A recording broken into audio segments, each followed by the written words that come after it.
Hi friends! మన తల్లిదండ్రులు, బంధువులు, సమాజం మన విజయాన్ని మిగతా వారితో పోల్చుతూనే ఉంటారు. నీ స్నేహితుడు సాఫ్ట్‌వేర్ ఇంజినీర్ అయ్యాడు. నువ్వెప్పుడో, నీ బంధువు విదేశాల్లో ఉద్యోగం చేస్తున్నాడు. నువ్వెందుకు ఇంకా ఇక్కడే? ఇలాంటి ప్రశ్నలు మన మనస్సును ఒత్తిడితో నింపేస్తాయి. పోలికలు కొన్నిసార్లు మోటివేషన్‌గా మారుతాయి. కానీ ఎక్కువగా అవి మన ఆత్మవిశ్వాసాన్ని దెబ్బతీసే సాధనాలు అవుతాయి. మన ప్రయాణం వేరేలా ఉంటుంది. మన లక్ష్యాలు వేరేలా ఉంటాయి. కానీ సమాజం మన ప్రయాణాన్ని అర్థం చేసుకోకుండా మనల్ని మిగతా వారితో పోల్చుతుంది. అసలు మనం ఎందుకు పోలికలు తీసుకోవాలి? మన బలాలు, మన శ్రమ, మన విజయం ఇవన్నీ ప్రత్యేకమైనవి. మనం ఇతరులను చూసి మోటివేట్ అవ్వచ్చు. కానీ వారిని పోల్చుకుని మన ప్రయాణాన్ని చిన్నదిగా భావించడం చాలా పెద్ద తప్పు. ఎవరి సంపాదన ఎక్కువ, ఎవరికి ఎక్కువ గుర్తింపు ఉంది అని ఎప్పుడూ పోలిక జరుగుతూనే ఉంటుంది. కానీ పనిని బట్టి విలువను నిర్ణయించడం సరైనదేనా? ఈ ప్రశ్నకు సమాధానం కనుగొనడానికి ఒక మంచి కథను చూద్దాం. ఒక రాజ్యంలో ఇద్దరు నైపుణ్యవంతులు ఉండేవారు. ఒకరు శిల్పి, మరొకరు బంగారు కారీగారు. ఇద్దరూ తమ తమ కళల్లో నిపుణులు. అయితే సమాజం మాత్రం వారిని పోల్చడం ప్రారంభించింది. బంగారు కారీగారి పనికి ఎక్కువ డిమాండ్ ఉంది. కానీ శిల్పి కేవలం రాళ్ళు చెక్కుతుంటాడు అని కొందరు మాట్లాడేవారు. మరికొందరు శిల్పి అద్భుతమైన దేవాలయాలు నిర్మిస్తాడు. కానీ బంగారు ఆభరణాలు కేవలం ధనికులకు మాత్రమే అని వాదించేవారు. ఒకరోజు రాజు వీరిద్దరినీ పిలిచి ఒక పరీక్ష పెట్టాడు. మీరిద్దరూ మీ నైపుణ్యాన్ని ఉపయోగించి నాకు ఒక విలువైన వస్తువును రూపొందించండి అని ఆదేశించాడు. బంగారు కారీగారు అత్యంత అందమైన, ఖరీదైన రత్నజడిత హారాన్ని రూపొందించాడు. అది మెరుస్తూ ఎంతో రాజసం ముట్టుబడేలా కనిపించింది.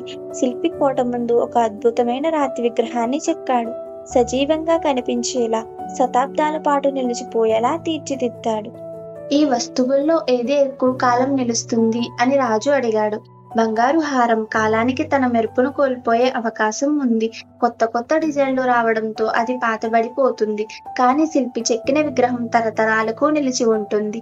కాలానికి ఎదురు నిలిచే మహత్తర కళాఖండంగా మారుతుంది అని అన్నారు. మన సమాజంలో కూడా ఇదే జరుగుతుంది. ఒక సాఫ్ట్‌వేర్ ఇంజినీర్ ఎక్కువ సంపాదిస్తున్నాడని, ఒక కళాకారుడు తనను తాను తక్కువగా అనుకోవడం తప్పు. ఒక డాక్టర్ సమాజానికి అత్యంత సేవ చేస్తున్నాడని, ఒక వ్యాపారి తన జీవితాన్ని తక్కువగా భావించకూడదు. ఒకరు లభించే ఆదాయాన్ని చూపిస్తారు, మరొకరు సమాజంపై వారి ప్రభావాన్ని అర్థం చేసుకుంటారు. సమాజం మనల్ని ఏమైనా పోల్చగలదు, కానీ నిజమైన విజయం మన మనస్సులో ఉంది.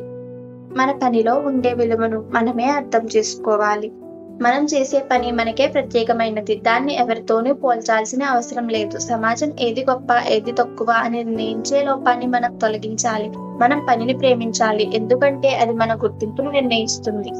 బంగారు హారం ఎంత అందమైనదైనా శిల్పం శతాబ్దాల పాటు నిలిచిపోతుంది. మనం చేసే గొప్ప పని కూడా అలాగే ఉంటే అదే నిజమైన విజయం. చిన్నప్పటి నుంచి మనం పోలికలతో పెరుగుతుంటాం. నీ అన్న ఎంతో తెలివైనవాడు, నీ అక్క ఎంతో మంచి ఉద్యోగం చేస్తుంది, నీ స్నేహితుడు సెటిల్ అయ్యాడు, నువ్వెందుకు ఇంకా ఎదగలేకపోతున్నావు? ఇలాంటి మాటలు మన ఆత్మవిశ్వాసాన్ని తగ్గిస్తాయి. కుటుంబ సభ్యులు మన మంచికే అలా అంటుంటారు, కానీ కొన్నిసార్లు ఇది మానసిక ఒత్తిడిగా మారుతుంది. ప్రతి మనిషి తను ఎదగాల్సిన సమయం ఉంటుంది. ఒకరి వేగం మరొకరికి తగదు. ఇక్కడ ప్రధానంగా గుర్తుంచుకోవాల్సింది జీవితం ఒక పర్యటన కాదు, ఇది ఒక ప్రయాణం. మనకు కావాల్సిన లక్ష్యం మన ప్రయాణంపై స్పష్టంగా ఉంటే మిగతా వారితో పోలిక పెట్టుకోవాల్సిన అవసరం లేదు. మన ప్రయాణాన్ని మనమే అర్థం చేసుకోవాలి. మన బలాన్ని మనమే తెలుసుకోకపోతే ప్రపంచం కూడా మన బలాన్ని గుర్తించదు. ఒక చేప ఎంత వేగంగా ఈదినా అది ఎప్పటికీ ఆకాశంలో ఎగరలేదు. అదేవిధంగా ఒక పక్షి ఎంత ఎత్తుకు ఎగరగలిగినా అది ఎప్పటికీ నీటిలో జీవించలేదు. మన బలాన్ని మనమే అర్థం చేసుకోవాలి. ఒకరు 22 ఏళ్లకే స్థిరపడతారు, మరొకరు 32 ఏళ్లకి కూడా ఇంకా ప్రయత్నిస్తూనే ఉంటారు. కానీ అసలు ప్రశ్న, మనం అసలు ఎదుగుతున్నామా? మన శ్రమను మనమే గౌరవించాలి. మన బలాన్ని ఉపయోగించుకుని ముందుకు వెళ్ళాలి. ఎప్పుడైనా మనం ఇంకొకరికి విజయాన్ని చూపించినప్పుడు మనం తక్కువగా అనిపించుకుంటాం. కానీ ఆ విజయం వెనుక ఎంత శ్రమ ఉందో మీకు తెలుసా? విజయాన్ని ఆస్వాదించే ముందు ఆ వ్యక్తి పడిన కష్టాన్ని కూడా గుర్తించాలి. మన జీవిత ప్రయాణం వేరేలా ఉంటుంది. ఒకరి ప్రయాణాన్ని చూసి ప్రేరణ పొందాలి, కానీ వారిని పోల్చుకుని మన ప్రయాణాన్ని చిన్నదిగా భావించడం పెద్ద తప్పు. ఎవరైనా ఎదగాలంటే ధైర్యం, పట్టుదల, ఓపిక, శ్రమ ఇవన్నీ అవసరం. ఒక రోజులో ఎవరూ విజయం సాధించలేరు. మన లక్ష్యం ఏదైనా సరే దానిపై పూర్తిగా దృష్టి పెట్టాలి. మన ఆలోచనలు ఎటువైపు ఉంటాయో మన విజయము అదే దిశలో ఉంటుంది. కాబట్టి మన ప్రయాణాన్ని మనమే తీర్చిదిద్దుకోవాలి. ఇక్కడ ముఖ్యమైనది మన దృష్టి. మనం ఎదగాలంటే ముందుగా మన లక్ష్యం స్పష్టంగా ఉండాలి. ఒక మనిషి విజయానికి బలం అతని లక్ష్య సాధనలో ఉంటుంది, పోలికలపై కాదు. అందువల్ల మన దృష్టిని మన లక్ష్యంపై నిలిపితే మనలో అస్థిరత తగ్గిపోతుంది. మన బలాలపై నమ్మకం పెంచుకోవాలి. మనకు ఏ నైపుణ్యాలు ఉన్నాయో వాటిని మెరుగుపరుచుకోవాలి. ఇతరులను చూసి మోటివేట్ అవ్వాలి, కానీ వారిని పోల్చుకుని బాధపడకూడదు. కుటుంబ సభ్యులు ఒత్తిడిని సానుకూలంగా తీసుకోవాలి. వారు చెప్పిన ప్రతి విషయం మన ప్రయాణానికి ఉపయోగపడేలా మార్చుకోవాలి. ప్రమాదాలు, సవాలు ఎదురైనా వెనుకడుగు వేయకుండా ముందుకు సాగాలి. ఎందుకంటే ఏ ప్రయాణమైనా విజయానికి ముందుగా పరీక్షలు ఎదురవుతాయి. మన జీవితం ఒక మెరుపు లాంటిది. సమయం త్వరగా కదిలిపోతుంది. మరి ఈ తక్కువ సమయాన్ని పోలికలకు వృధా చేస్తామా, లేక మన ప్రయాణాన్ని మెరుగుపరుచుకుంటామా? సరిగ్గా దీనిపైనే మన విజయం ఆధారపడి ఉంటుంది. పోలికల వల్ల కలిగే ఒత్తిడిని ఎదుర్కొనడం చాలా మందికి ఒక పెద్ద సమస్యగా మారింది. ఎంత కష్టపడినా ఇంకొకరిని చూపినప్పుడు మనం అసంతృప్తిగా అనిపించుకోవడం సహజం. కానీ ఇది నిజమైన సమస్య కాదు. సమస్య మన దృష్టిలో ఉంది. మనం పోలికలను ఎలా చూస్తున్నామో మన జీవన శైలి, మన ఆలోచన విధానాన్ని అది ప్రభావితం చేస్తుంది. ఒక వ్యక్తి జీవితంలో ఎంతో కష్టపడి విజయం సాధిస్తాడు, కానీ మనకు కనిపించేది కేవలం అతని విజయం మాత్రమే. అతను పడిన శ్రమ, ఎదుర్కొన్న అవమానాలు అన్నీ మనకు తెలియవు. కనుక మనం ఇంకొకరిని చూసి తక్కువగా భావించుకోవడం పూర్తిగా వ్యర్థమైన ఆలోచన. ప్రతి దానికి ఓ సమయం ఉంటుంది. మనం ఆ సమయం రాకముందే నిరుత్సాహపడకూడదు. ప్రతి వ్యక్తికి విభిన్నమైన లక్ష్యాలు ఉంటాయి. అందరికీ ఒకే విధమైన జీవితం ఉండదని గుర్తించాలి. నిజమైన ఆనందం పోటీతో కాదు, మన విజయంతోనే వస్తుంది. విజయం అనేది ఒక్క రోజులో రాదు. అది క్రమంగా కఠినమైన శ్రమ ద్వారా, సహనంతో, పట్టుదలతో, ఓపికతో ఏర్పడుతుంది. కానీ ఎక్కువ మంది చేసే పొరపాటు ఏమిటంటే వారు విజయాన్ని ఎప్పుడూ ఇంకొకరితో పోల్చుకుంటూ ఉంటారు. సహనంతో కూడిన ఆలోచన అవసరం. విజయాన్ని త్వరగా రావాలనుకోవడం తప్పు.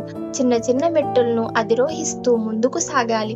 ఒక్కసారిగా పెద్ద స్థాయిలో ఎదగాలనుకోవడం కంటే స్థిరంగా ఎదగడం చాలా మంచిది. ఆత్మవిశ్వాసాన్ని పెంచుకోవాలి. మన బలాన్ని గుర్తించుకుని మెల్లగా అభివృద్ధి చేసుకోవాలి.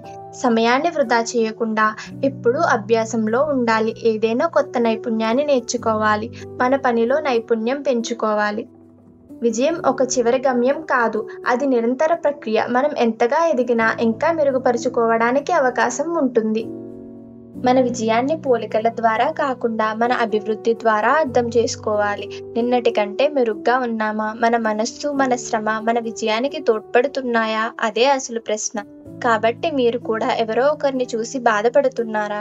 మిగతా వాళ్ళ విజయాలు చూసి నిరాశ చెందకుండా ఒక్కసారి ఆలోచించండి. మీ ప్రయాణం మీది. మీరు ఓపికగా కష్టపడితే మీ సమయం తప్పకుండా వస్తుంది. జీవితాన్ని పోల్చుకోవడం మానేసి మీ లక్ష్యాలపై దృష్టి పెట్టండి. మీ ఎదుగుదలపై దృష్టి పెడితే విజయం మీకు వస్తుంది. మీరు ఎప్పుడైనా ఇంకొకరితో పోల్చుకున్నారా? ఈ కథ మీకు ఏం నేర్పిందో కమెంట్ చేయండి. మీ ప్రయాణాన్ని ప్రేమించండి. మీ అభివృద్ధిని ఆస్వాదించండి. ఈ వీడియో యూస్ఫుల్గా అనిపిస్తే లైక్ చేయండి అండ్ మీ ఫ్రెండ్స్కి షేర్ చేయండి.